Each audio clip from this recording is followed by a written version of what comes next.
Halo sahabat-sahabatku, berjumpa lagi di Aziz Channel. Di video kali ini saya akan membahas studi kasus, yaitu pertanyaan dari Mas Zaki. Yang pertama, cara melihat perhitungan persediaan pada aplikasi ePOS 4. Yang kedua, jika pembelian barang dagang beda supplier tetapi barang yang sama dan harga yang berbeda, bagaimana melihat laba atau keuntungan yang diambil sama aplikasi ePOS 4 ini? Contoh, pembelian mie sedap goreng dari supplier A harga 2100 berjumlah 3 piece. Nah, yang kedua, kita melakukan pembelian mie sedap goreng dari supplier B dengan harga 2300 sejumlah 5 piece. Pedagang menjualnya dengan harga 2500. Nah, seperti apa aplikasi ini menghitung atau mengambil laba dari masing-masing pembelian ini? Kita seperti biasa, kita buka aplikasinya terlebih dahulu.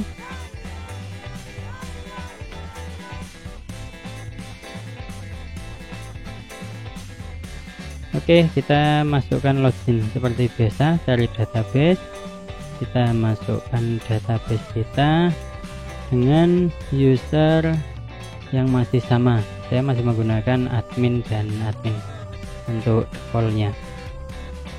Sebelum materi kita mulai, sebaiknya sahabat-sahabatku jangan lupa klik tombol subscribe, nyalakan lonceng notifikasi agar sahabat-sahabatku tidak ketinggalan video-video saya yang selanjutnya. Untuk membahas dari contoh tadi kasus ini, yang pertama, cara melihat perhitungan persediaan pada aplikasi ePOS 4. Kita bisa melihat dari fitur ePOS ini di webnya. Coba kita lihat ePOS dari inspirasi ini.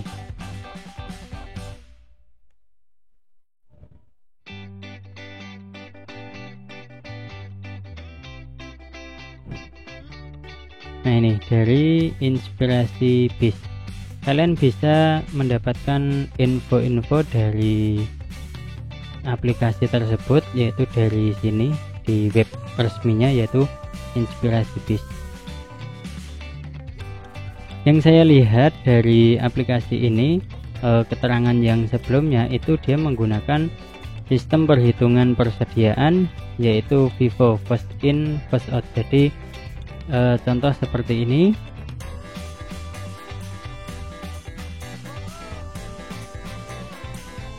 Jadi barang yang masuk dulu dengan harga berapa kita jual. Contoh seperti ini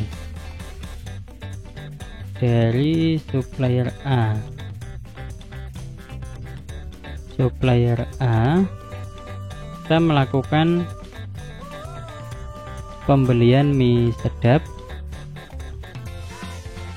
goreng, mie sedap goreng sejumlah 3 piece, dengan harga 2100. Kemudian dilakukan supplier B sedap goreng sejumlah 5 dengan harga beli 2300 sejumlah 5 piece.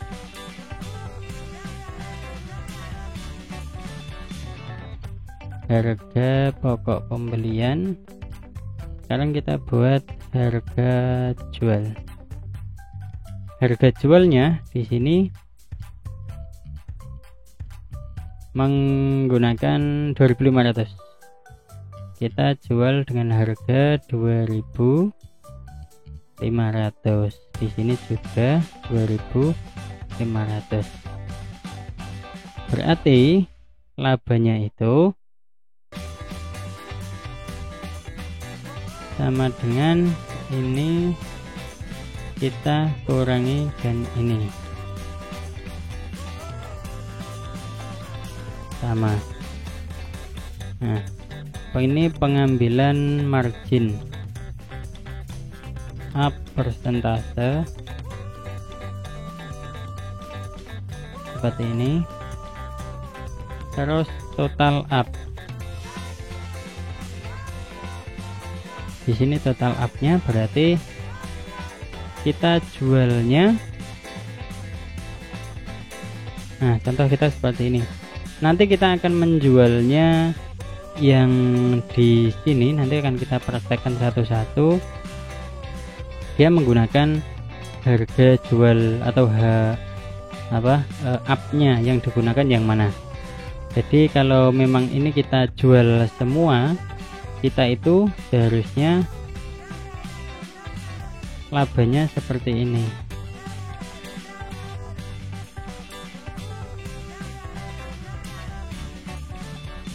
Kita kali quantity. Nah, harusnya kalau dari supplier A ini terjual, berarti labanya 1200 total keseluruhan. Kalau dari supplier B ini total laba keseluruhan harusnya 1000. Kita praktekkan di aplikasi e-posnya. Yang pertama, kita melakukan pembelian dari supplier inti niaga. Oke, kita ketikkan mie sedap.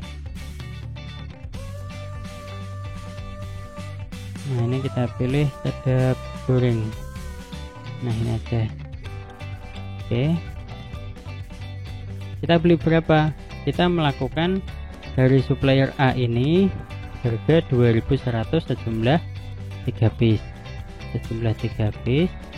Di sini 2100 harganya. Oke ya, dari supplier A 2100 sejumlah 3 piece. Oke. Yes, kita pilih dulu 6300. Kita simpan. Jangan lupa untuk klik diubah harga jual. Nah, di sini kita akan menjual mie sedap ini dengan harga 2500. Sesuai ini ya, 2500. Kita jual 2500. Kita simpan. Oke, kita tutup. Kita melakukan penjualan yang pertama. Contoh kita jual 1 piece. Kita jual sedap. Nah, ini ada stoknya. Kita jual 1 dulu. Oke, kita bayar 2500. Kita simpan. Dari sini kita bisa melihat harga atau laporan labanya kita seberapa. Kita lakukan proses terlebih dahulu. Oke, untuk memastikan tidak ada program yang kurang sesuai, kita lihat dulu labanya.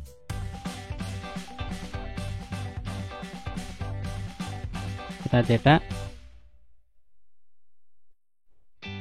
Nah, di sini kita labanya berapa? 400. Kita cek, harusnya kita labanya berapa kalau kita jual 1. Nah, kalau kita jual 1 berarti labanya 400. Benar ya, berarti di sini kita melakukan penjualan dengan margin yang sesuai. Yang diambil adalah dari supplier yang pertama adalah 400. Oke, kemudian kita lakukan pembelian dari supplier B. Kita tutup. Dari supplier B ini kita melakukan pembelian mie sedap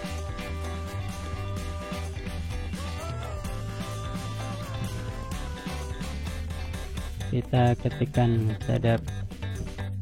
Nah, mie sedap ini kita melakukan harganya berapa? 2300 sejumlah piece. Berapa tadi? 2300. 2300 seperti ini. Oke, kita bayar lunas biar nggak ada hutang. Kita simpan. Oke, kita ubah harga jual. Kita lihat. Nah, berarti kalau di sini pembelian yang kedua dengan harga 2300, harga jual kita masih harus di atasnya, yaitu 2500. Ini untuk pembelian yang kedua, labanya 200 rupiah. Baik, kita akan cek. Kita akan melakukan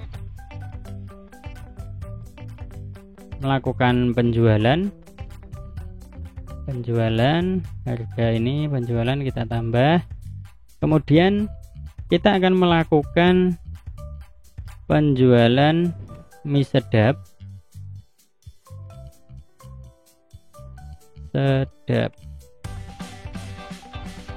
Mie sedap ini sejumlah, karena yang pertama kita belinya sejumlah 3, sudah terjual 1 dengan laba 400, berarti di sini masih sisa 2. Ini udah kita jual ya, kita jual 1, labanya tadi 400, benar 400. Kemudian di sini kan masih ada sisa stok. Sisa stok berarti masih ada 2. Nah, di sini masih ada 2. Yang kedua ini kita akan melakukan penjualan, yaitu ada barang dari supplier A dan ada barang dari supplier B. Margin atau up berapa persen kita akan bisa melihat di sini. Oke. Kita di sini berarti harus menjual 3. Kita akan jual 3 atau 4 tidak apa-apa. Kita jual 3 aja. Nah, untuk hitungnya lebih mudah. Kita jual 3, harganya 2500. Kemudian kita bayar. Yes, simpan. Oke ya. Kemudian kita cek kembali. Ayo kita cek kembali di laporan. Jangan lupa proses dulu kalau melihat laporan biar tidak ada yang tertinggal. Kita cek laba ruginya.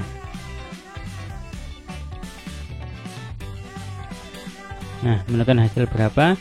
Nah, ada laba sejumlah 1.400. Ada laba 1.400. Mari kita hitung. Yang di sini masih ada sisa 2. Berarti dia, karena di sini up-nya 400, berarti di sini up-nya atau labanya masih tersisa 800. Sisa 800. Kemudian dari supplier B tadi ikut terjual 1. Terjual 1 dengan laba 200. Sisa stok masih 4. Masih 4. Berarti labanya di sini 200. Kita lihat di sini laporannya, dia menunjukkan ada laba 1.400. Kita hitung. Di sini ada laba 800 ditambah 200. Di sini berarti 1000. Ya, kita jumlah. Ada laba 1000 penjualan terakhir, dan di sini juga ada laba yang sebelumnya. Ini di sini ada laba sebelumnya, yaitu sejumlah 400. Berarti di sini ada 400. Berarti totalnya adalah 1.400. Nah, seperti itu. Ini totalnya, total yang diambil. Berarti labanya dari dua supplier A dan B ketika bergabung atau sisa sebelumnya mengikuti di sisa selanjutnya, perhitungannya kalau harga jual masih di atasnya, berarti dikatakan dia menggunakan sistem FIFO, first in first out. Jadi barang masuk pertama dia keluarkan dengan laba yang kita tentukan, kemudian masuk di supplier B, kita tentukan harga jualnya yang sama tetapi beda laba, totalnya sesuai 1.400, di laporannya di sini 1.400. Nah, seperti ini cara untuk melihat keuntungan atau laba yang kita dapatkan menggunakan aplikasi EPOS 4. Untuk pertanyaan yang kedua atau yang ketiga, jika pembelian mie sedap goreng dari supplier C, nah ini melakukan pembelian lagi, yaitu dengan harga yang lebih murah. Lebih murah yaitu 3 piece. Pedagang ingin menjual dengan harga 2.200. Berarti lebih rendah lagi di harga 2.300 ini. Padahal sebelumnya itu, nah tetapi stok yang sebelumnya itu masih ada. Tadi kan masih ada sisa stok karena di sini kita melakukan pembelian baru. Ini ada sisa. Ada sisanya 4. Ada sisa 4. Ketika kita melakukan pembelian lagi dari supplier C dengan harga yang lebih rendah dan harga jual ikut diturunkan, harga jualnya ikut diturunkan yaitu 2.200. Padahal di sini ada pembelian dengan HPP atau harga pokok 2.300. Di sini dia mau menjual 2.300. Apakah dia akan berubah atau keuntungan kita yang berkurang? Sebelum kita membahas di pertanyaan yang ketiga ini, jangan lupa klik tombol subscribe, nyalakan lonceng notifikasi agar sahabat-sahabatku tidak ketinggalan video-video saya yang selanjutnya. Dan jangan lupa klik share dan like. Oke, untuk video selanjutnya akan saya bahas, yaitu di video selanjutnya kita akan membahas tentang pertanyaan atau studi kasus yang ketiga ini. Baik, semoga bermanfaat.